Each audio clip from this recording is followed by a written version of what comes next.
retomar, Felipe, el tema que hemos venido tratando acerca del concilio, haciendo la aclaración de que no soy ningún especialista en el concilio, sino simplemente, pues, como debe serlo todo cristiano, todo católico, y especialmente todo sacerdote, que debe interesarse por los temas que atañen al mundo y a la iglesia, evidentemente. Entonces decíamos, quizá en la primera charla, que el concilio se dio dentro de un ambiente cultural, un ambiente de cambio, de transformación, especialmente muy sentida esa transformación en Europa, con motivo de la Segunda Guerra Mundial. La Segunda Guerra Mundial creó una cultura totalmente distinta a la que había. Y la gente y los pueblos y la iglesia estaban como preocupados porque no tenían como una respuesta a esta nueva cultura. Y los teólogos de entonces, pues también dijeron, pero desde la fe, la iglesia tiene que decir algo a esa cultura emergente. Y fue cuando surgieron algunos teólogos del centro de Europa y norte de Europa y hicieron una presentación totalmente nueva de la teología. Esa preocupación evidentemente llegó a la iglesia jerárquica y también a todos los sacerdotes que estaban preocupados por la situación. Y parte de la motivación de la reunión del concilio fue eso. ¿Qué respuesta le vamos a dar a este pueblo que está sumido en una cultura que lo tomó de sorpresa? Bueno, pero esto también conjugó con la situación de América Latina, la situación de inquietudes de tipo social, de tipo político. Y dentro de ese ambiente se dio entonces la realización del concilio. El concilio dio frutos abundantes. Decía yo que el concilio fue el acontecimiento quizá más impactante del siglo XX. No solamente en cuanto a la iglesia, sino en general a la sociedad contemporánea. Fue como una especie de onda expansiva que se puede decir que llegó a todos los rincones del mundo. Así fueran creyentes o no creyentes, fueran cristianos o no cristianos, católicos o no católicos, pues a todos les llegó, como quien dice, ese impacto. Los resultados, también creo que haberlo dicho, pues fueron a todo nivel. Es decir, primeramente la iglesia. Y la iglesia tomó conciencia de lo que Pablo VI les dijo, especialmente a los padres conciliares, en su encíclica Ecclesiam Suam, que la iglesia debía comenzar por tomar conciencia de sí misma, volver a su pasado glorioso, su origen que estaba en Cristo. Como que dice, mire, ¿de dónde viene usted? Usted es fundación de la obra predilecta de Cristo. Usted representa a Cristo, es el sacramento de Cristo. Así lo dijo en el concilio, el sacramento de Cristo. Entonces tiene que reconocer su naturaleza. Y por eso Pablo VI decía, pregúntate, ¿quién eres, iglesia? Toma conciencia de ti misma. Y luego le dice, echa una mirada al mundo de hoy. Tienes que ir al mundo de hoy en plan de servicio y no como estaba antes, en una línea apologética de defensa y de ataque. No era el momento de retomar esa actitud, sino una actitud nueva. ¿Qué le decimos y cómo atraemos y cómo nos acercamos al mundo de hoy entregándole un mensaje? Entonces, en resumen, como que fue ese el desafío que hizo Pablo VI, que fue extensivo también, por ejemplo, a la vida religiosa. A los religiosos les dijo, vean, vuelvan a las fuentes que están en el cristianismo y de una manera permanente, vuelvan a las fuentes. Y echen también una mirada a lo que fue el carisma de sus fundadores, para que desde ahí tengan una respuesta también al mundo de hoy. Entonces, los frutos del concilio fue a todo nivel, nivel teológico, nivel pastoral, a nivel de vida religiosa, y, en fin, y otros campos más. ¿Cómo veo yo la situación del concilio en este momento? Pues primero es de olvido. El concilio se olvidó. Aquel impulso inicial quedó frenado. No se siguió la misma dinámica como se inició. Hubo muchas causas, especialmente los líderes, los apóstoles que vivieron y sintieron el concilio, pues se fueron muriendo. Y como que nadie retomó ese impulso y esa tarea de dar a conocer y poner a funcionar el concilio.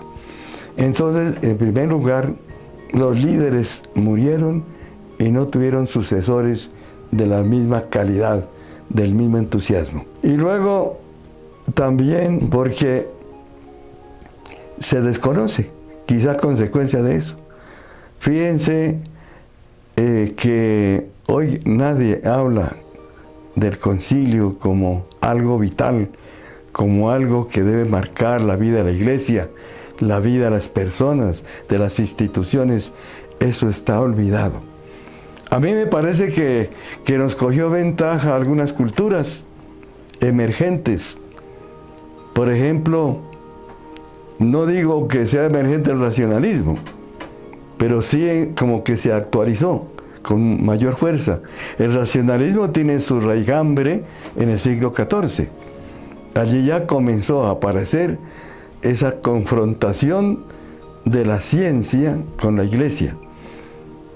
Esta actitud se acrecentó especialmente en el siglo XVIII con la Ilustración, y se hizo palpable y realista en el siglo XX con todas aquellas ideologías que se conocen, especialmente el materialismo, y desde el punto de vista político, social, pues el marxismo.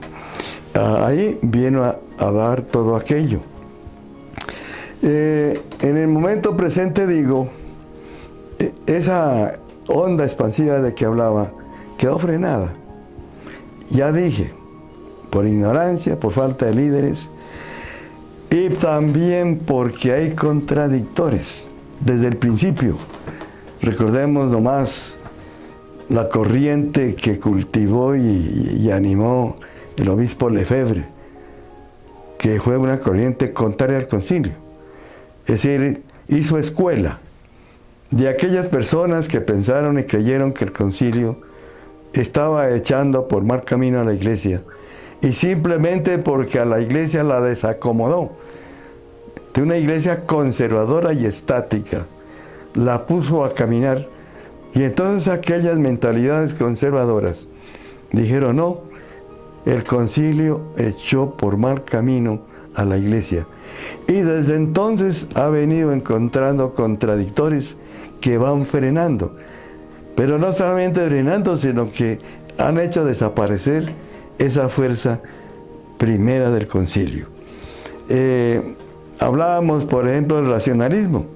Pero también hay otra mentalidad que ha influido mucho en el enfriamiento de la fuerza del concilio, que es el relativismo, que es que cada uno hace su propia moral, desconoce la actitud y la enseñanza de la iglesia, y entonces todo eso contribuye para que las doctrinas del concilio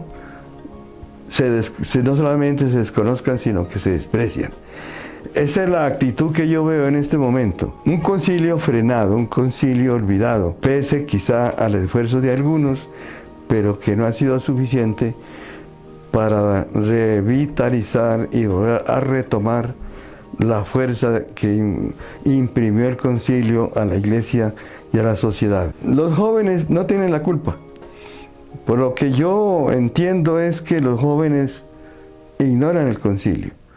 Ciertamente en los seminarios hay una enseñanza en alguna forma, la teología, la escritura y todas las ciencias que tiene el seminario para formar a sus seminaristas, evidentemente que hacen relación con el concilio, pero yo diría más bien como de paso.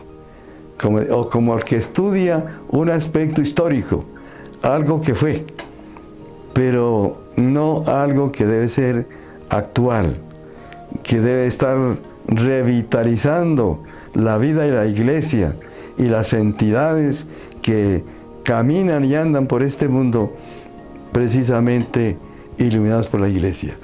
Los especialistas en el estudio de la sociedad actual dicen que el mundo anda tan rápido, que en 1000 años no se ha dado una cultura como la que tenemos actualmente. Por ejemplo, el mundo en 5 años avanza lo que antes no avanzó en 100 años. Y entonces la iglesia que está para el mundo, hay que decirlo, a veces se queda un poquito atrás. Fijémonos nomás lo que está haciendo el Papa Francisco, tratando de retomar la fuerza y las luces del concilio, aplicarlas al mundo de hoy. Y ya sabemos la resistencia que está teniendo.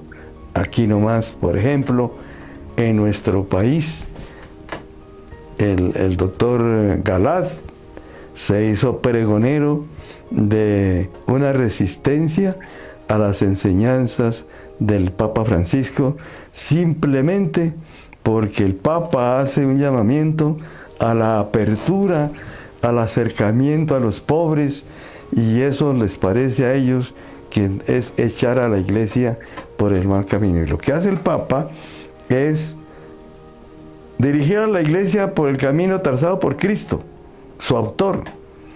Por ejemplo, los pobres, hablar de los pobres, que es como el tema central de la enseñanza del Papa Francisco, y que es retomar lo que dijo el concilio. Porque en el concilio se dijo que la iglesia es la iglesia de los pobres. No era novedad para la iglesia misma, porque la iglesia desde el principio, desde la fundación de Cristo, fue una iglesia de los pobres. Recordemos los primeros cristianos, cómo fueron perseguidos precisamente porque la atención a los pobres, ella era mal interpretada por las fuerzas del poder del momento. Entonces, la dedicación a los pobres como parte esencial del Evangelio y como misión central de la iglesia no fue novedosa, pero el concilio la despertó y dijo, como está en el documento, la iglesia es la iglesia de los pobres. El Papa Francisco está retomando eso y está avivando para que la iglesia siga haciendo eso, iglesia de los pobres. Pero entonces esto no ha sido entendido y están frenando precisamente esto que el Papa nos quiere enseñar. Al respecto, Felipe, se podría hacer mucho más extensa la presentación de cómo veo yo el concilio actualmente, y lo que tengo que decir es eso: yo lo veo frenado, yo lo veo ignorado, es decir, casi que diríamos que hemos retrocedido, no se viene cumpliendo el anhelo inicial, la mentalidad del concilio, que es actualizar a la iglesia para un mundo en marcha. La iglesia tiene que ir a la par de la velocidad con que camina el mundo de hoy, en sus cambios, en sus estructuras, en su mentalidad y en todo lo que atañe a la sociedad contemporánea.